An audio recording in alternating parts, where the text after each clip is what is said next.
Syukran. Baik, teman-teman. الآن أو اليوم سوف نتكلم عن تعريف علم الصرف.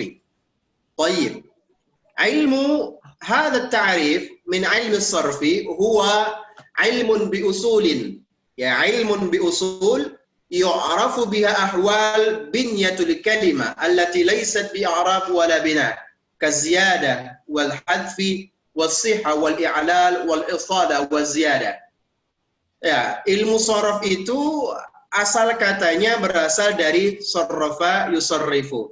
Ma'nahu taghayyara yataghayyaru atau ghayyara yughayyiru. Ghayyara yughayyiru. Idzan idza qulna at-tasrif ma'nahu huwa at-taghyir. Mada? At-tasrif ma'nahu huwa at-taghyir. Atau mungkin aydan naqul fil lugha, atau dalam ilmu etimolognya secara bahasanya naqul aydan tahwil, ya, tahwil, atau mungkin kita bilang adalah tabdil. Idzan ja'at salasatu kalimatin fi ta'rifi ilmi sarfi atau tasrif lughatan. Jadi secara etimolog bahasa ada 3 makna nih tasrif: taghyir, tahwil, wa tabdil. Sama artinya adalah perubahan. Ya. Baik. Wa amma istilahan adalah ilmu yang biusulin yu'rafu biha ahwal binyatul kalimah. Ilmu yang karena dengannya kita mengetahui keadaan, ya, bentuk-bentuk kalimat. Bukan dalam rangka mengetahui i'rab dan binanya, tapi adalah untuk mengetahui perubahan, penambahan kata atau penambahan huruf, penghilangan, yaitu yang kita pelajari. Min haitsus sihah, kemudian ini hurufnya sahih, ya, atau mu'tal, atau sulasi, atau mazid. Itu yang kita pelajari. Maka kita simpulkan bahwa ilmu tasrif istilahan. Ilmu tasrifi istilahan ilmun yubhasu fiha ahwal binyatul kalimah. Itu ilmun yubhasu fiha ahwal al-kalimah, binyatul kalimah, laysat i'rab wala al-bina, laysat i'rab wala al-bina. Mada nabhasu fi binyatil kalimah? Alladhi nabhas fi binyatil kalimah kaziyadah wal hadfi was-sihhah wal mu'tal was-sulasi wal mazid. Nah, itu yang kita pelajari dalam ilmu tasrif, hadal istilahi. Fa ayyuhat talab al-'azza, mal farqu baina ilmu as-sarfi wa baina ilmi an-nahwi? Apa sih perbedaannya antara ilmu sharaf dengan ilmu nahwu? An-nahwu طبعا هذا العلم يبحث في أحوال أواخر الكلمات حال التركيب. Jadi kalau ilmu nahwi itu berbicara tentang i'rab, ya kan? Bicara tentang bagaimana harokat-harokat terakhir pada setiap kosakata gitu. Bainama sarfu yabhasu fi ahwal binyatil kalimah. Kalau sebenarnya ilmu sorof itu cuma satu tugas dia, mengkaji tentang binyatul kalimah. Binyah itu bagaimana membangun, menstruktur sebuah kata. Ya, jadi kalau ilmu sorof dia berbicara tentang bagaimana menstruktur, membangun sebuah kalimat kata gitu. Tapi kalau ilmu nahwu dia berbicara tentang harokat terakhir, i'rabnya, kemudian binanya, yani hada fi nahwi. Amma fi ilmi as-sarfi aydan laysat faqad yubhas an ahwal binyatil kalimah. Mahia di dalam binyatul kalimah, menstruktur kata atau kalimat itu min haitsu apa? Min haitsul harakah, ya, was-sukun wa adadul ahruf. Ya, pada ilmu sharaf itu kita mempelajari jumlah-jumlah hurufnya berapa, tartibnya bagaimana, biqita'atin nazri 'anit tarkib wal ifrad. Ada juga yang susunannya itu ya 3 huruf, namanya sulasi. Ada nanti sulasi bi ziyadati harfin wahid, ya. Ada ya. Ada sulasi bi ziyadati harfaini. Sulasi ya mujarrad bi salasati ahruf dan lain sebagainya. Nah, kemudian ada juga disebut mazid. Al-mazid berarti memang huruf aslinya ada 4. Tapi ada lagi nanti tambahannya 1, 2, 3. Nah, hada ta'rif faqat. Wa mawdu' hada ilm as-sarfi طبعا الأسماء المتكمنة المعربة والأفعال المتصرفة ما يتعلق بهما من أحكام فلا يبحث الصرف في الأسماء المبنية مثل ya di dalam ilmu sorof itu tentu kita tidak akan mempelajari misalnya domir ya atau aina wa anta, enggak, bukan itu fokus utamanya. Fokus utamanya adalah kita ingin mengetahui mana sulasi mujarrad. Nah, atau teman-teman masih ingat nggak kalau dulu waktu di pesantren nahnu darasna an ilmi tasrifi fi itsnaini istilahiyan wa lughawiyan. Masih ingat nggak? Istilahiyan wa lughawiyan. Al-misal kataba kataba katabu katabat katabata katabuna katabta katabtuma katabtum katabti katabtuma katabtunna katabtu katabna. Ma hadhil asya? Ini lughawi atau istilahi teman-teman? Lugawi. Baik, mumtaz, Masya Allah. Coba, ada lagi nih. Kataba yaktubu katban wa maktaban fahuwa katibun wa dhaka maktubun uktub la taktub maktab miktab. Itu apa? Istilah. Nah, wahakada. Itu sebenarnya yang dipelajari. Jadi, ilmu sorof itu sebenarnya hanya pada 2 itu sesungguhnya. Bagaimana kita melakukan perubahan satu kata yataghayyar ilal akthir, yataghayyar ilal kathir. Anzur, misal, idza takallamna madrasatun. Mada asl kalimah min al-madrasah? Darasa yadrusu. Nah, madrasah itu kan ma'lum indana anna ma'na al-madrasah school, ya. We know that the meaning of darasa when we say al-madrasah, ya, the meaning become apa? Datangnya school, sekolah. Padahal artinya tidak, bukan sekolah artinya. Tapi karena dia ada mim itu ismul makan lid dirasah, ismul makan lid dars, maka ismul makan tempat biasanya melakukan belajar mana sih? Ya sekolah. Makanya dulu pada zaman klasik itu teman-teman, kapan sih zaman klasik? Ada yang tahu? Zaman klasik, zaman itu terbagi 3 ya, terbagi 3. Nah, mimma naqul al-asrul qadim. Al-asrul qadim. Al-asrul qadim ini kita sebut dengan zaman klasik. Zaman klasik itu mulai dari zaman Nabi dan sahabat serta zaman khalifah. Ya, zaman sahabat, zaman Nabi, zaman khalifah itu zaman al-qadim namanya. Ada atau klasik. Ada yang kedua, zaman dinasti. Zaman dinasti itu mulai kapan?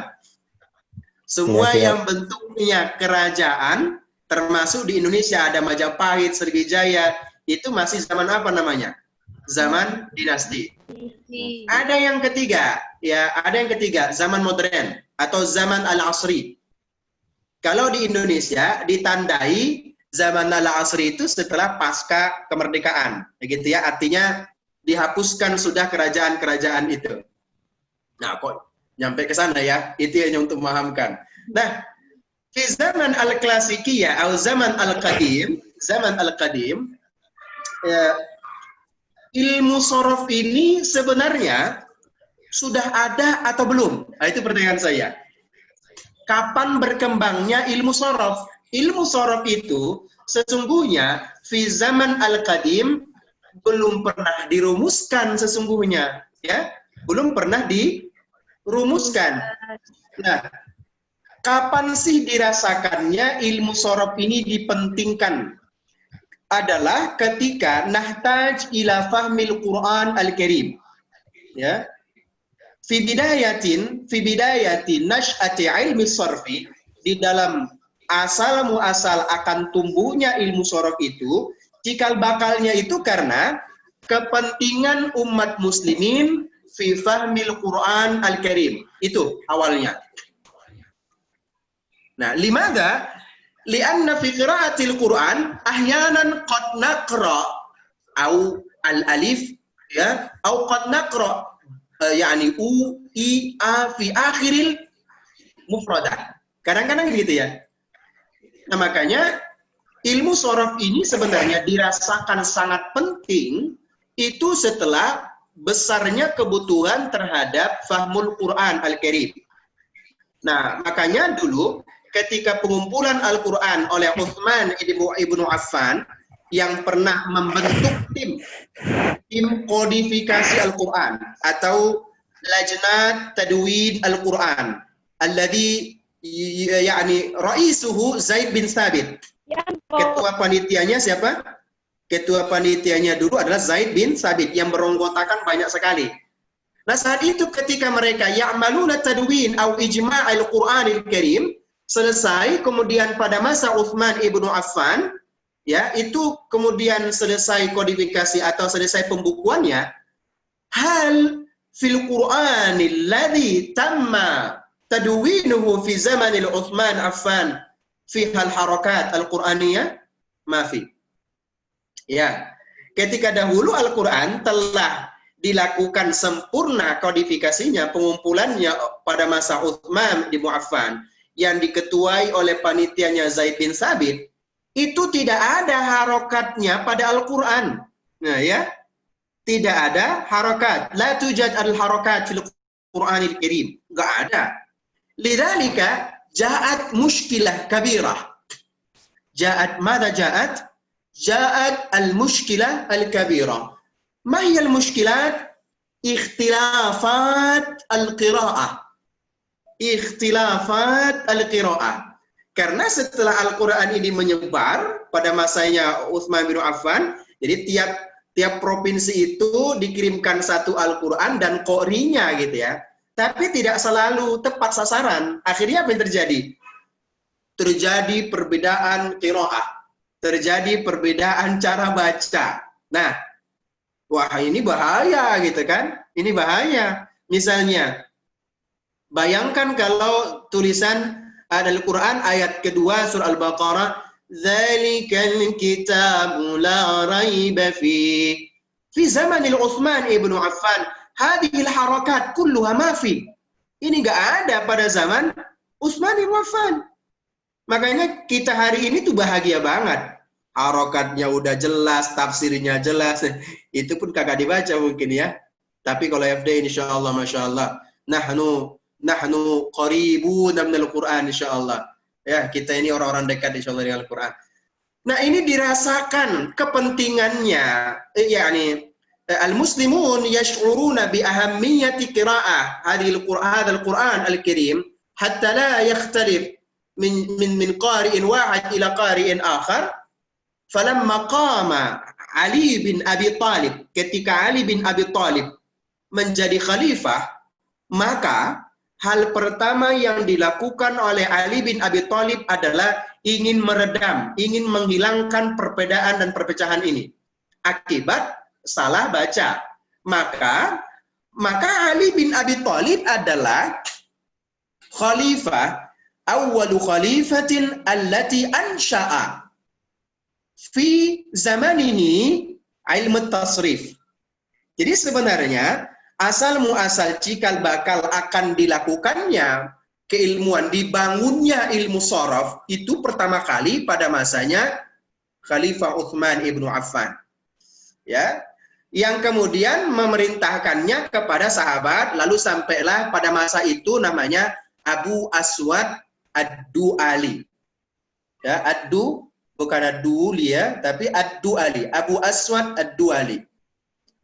Nah, jadi memang di situ cikal bakalnya. Jadi teman-teman semuanya, kita sangat berhutang jasa ya, berhutang budi banget kita kepada khalifah, siapa khalifah? Ali bin Abi Thalib. Wah, Ustadz menyebut-nyebut Ali bin Thalib nih, Syiah nih Ustadz. Tidak. Nahnu arba'atu khulafa nadhkuruhu jami'an insyaallah. Ustadz tidak sebut tadi Abu Bakar, Utsman, Umar. Kita singkat ya. Baik teman-teman. Jadi ketika kita bicara ilmu sorof ini, kita tidak bisa hilangkan peran mereka yang pernah melakukan berbagai macam upaya untuk melakukan bagaimana cara fahamu qiraatul Qur'anil Karim. Nah, kalau hari ini alhamdulillah pengembangan ilmu sorof ini sudah sampai kepada kita yang luar biasa. Tapi teman-teman, ada satu tokoh ya yang melakukan pengembangan ilmu sorof, buku yang kecil sebenarnya, tapi sangat berpengaruh, yang mungkin sampai hari ini dipakai oleh kita, bahkan oleh para santri-santri di pesantren. Ayo, siapa yang tahu? Siapa tokohnya? Ibnu Malik. Ibnu Malik itu punya karya tentang ilmu sorof. Nah, apa namanya teman-teman? Alfiyah. Ya, Alfiyah. Ya, Alfiyah namanya. Sampai-sampai Ibnu Malik fil Alfiyah beliau menyebutnya begini. Harfun wa syubuhuhu min as-sarfi bari'a wa ma siwahuma bi tasrifin haram. Jadi orang-orang yang mempelajari ilmu sorof adalah orang-orang yang atau memahami morfologis. Apa? Morfologi. Tahu ini enggak teman-teman? Tahu apa namanya? Kupu-kupu ya, tahu ya? Kupu-kupu. Coba lihat kupu-kupu, mulai dari kecil ya, kepompong, kemudian berubah sampai terbang. Nah, orang yang belajar ilmu sorof itu begitu. Dia awalnya capek dulu, susah-susah, nanti akhirnya kalau sudah pintar sorofnya bisa terbang. Nah, itulah pentingnya kita belajar ilmu sorof. Agar kita, bukan agar jadi kupu-kupu ya, tidak. Sifatnya itu yang kita miliki, prosesnya. Makanya di dalam istilah modernnya, orang-orang barat ya mengenal ilmu sorof itu sebagai sebuah kata apa? Morfologis. Apa namanya? Ilmu morfologis. Apa namanya? Ilmu morfologis. Tapi kalau nahwu itu kalau istilah modernnya itu dikenal dengan ilmu sintaksis. Ya, tadi ya.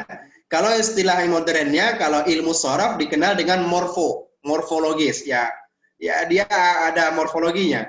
Ya, ada tahapan-tahapan tasrifnya. Nah, itulah yang disebut dengan morfologis. Yang kedua adalah sintaksis tadi. Sintaksis itu adalah nahwu. Nah, ayuhal ashab al-uzama, coba kita pahami.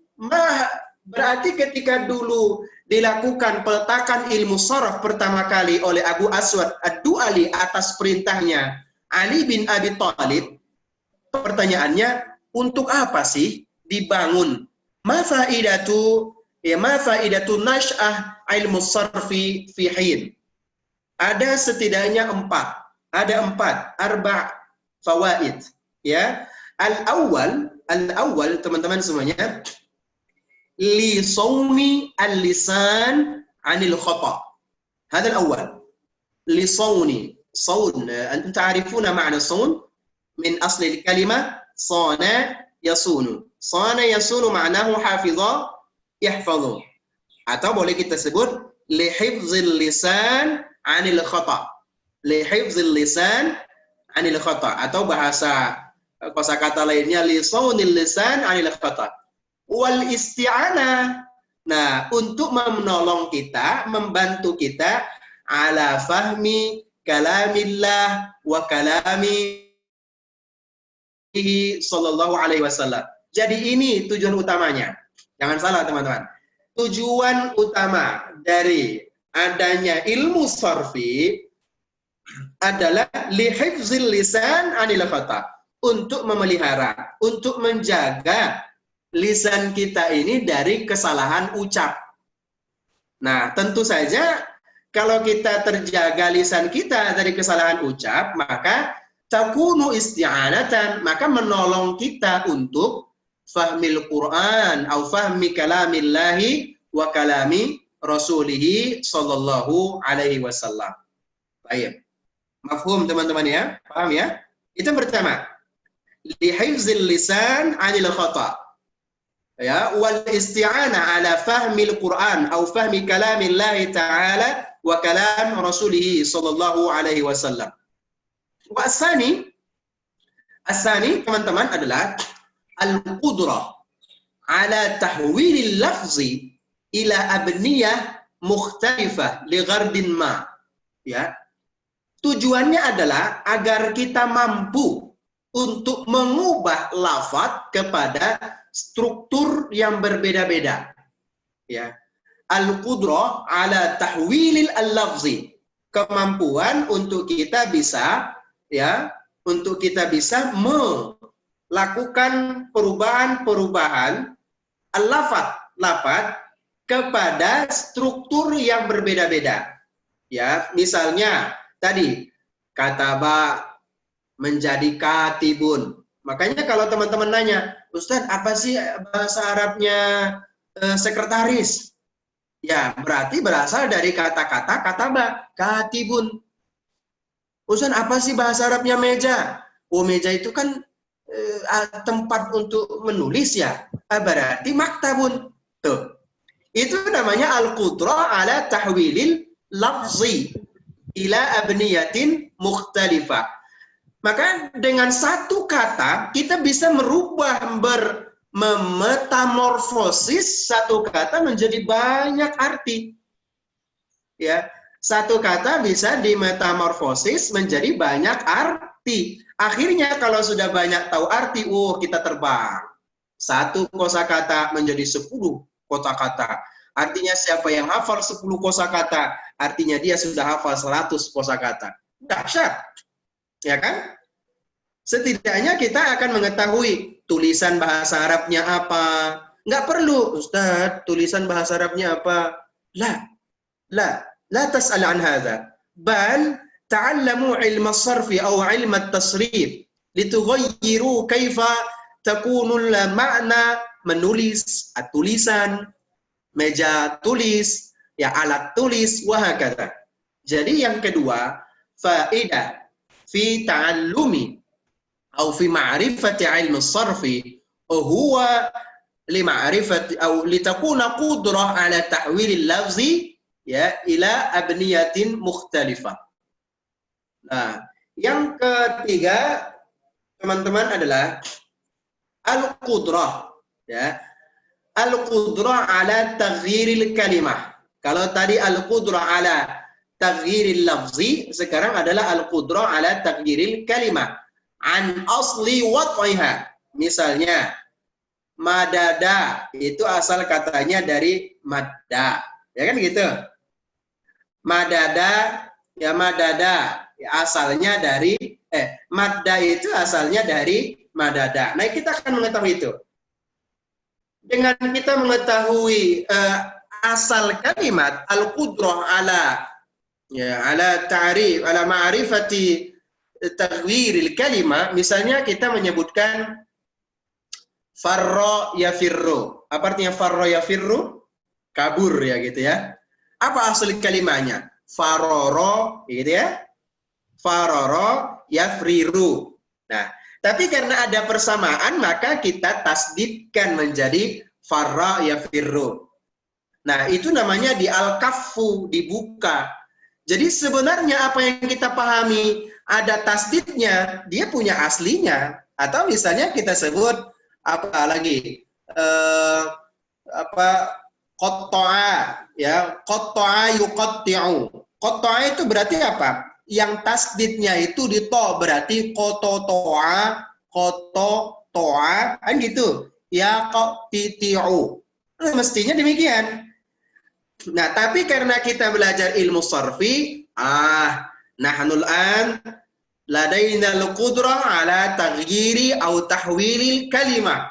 Ya, min aksaril huruf ila aqalli hurfiha. Sampai simpel diucapkan. Kan nggak asik tuh mengucapkannya begitu.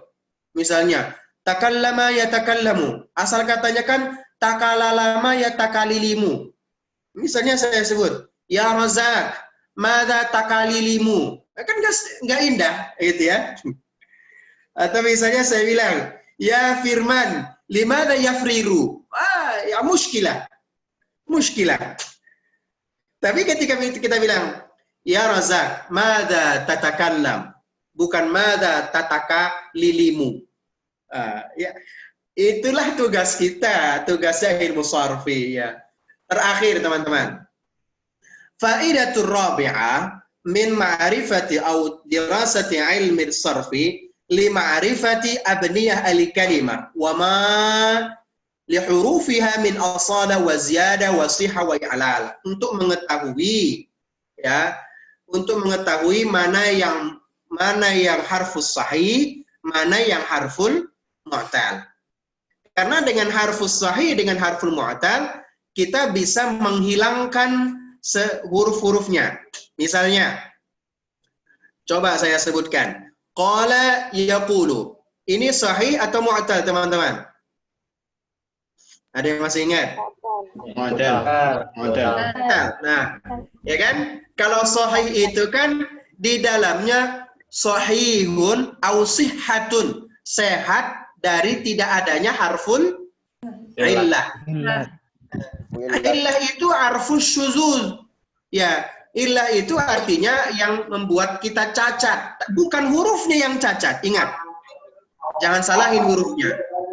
Ya, kadang-kadang kalau dulu waktu di pesantren kan ini huruf cacat ini. Enggak ada huruf yang cacat.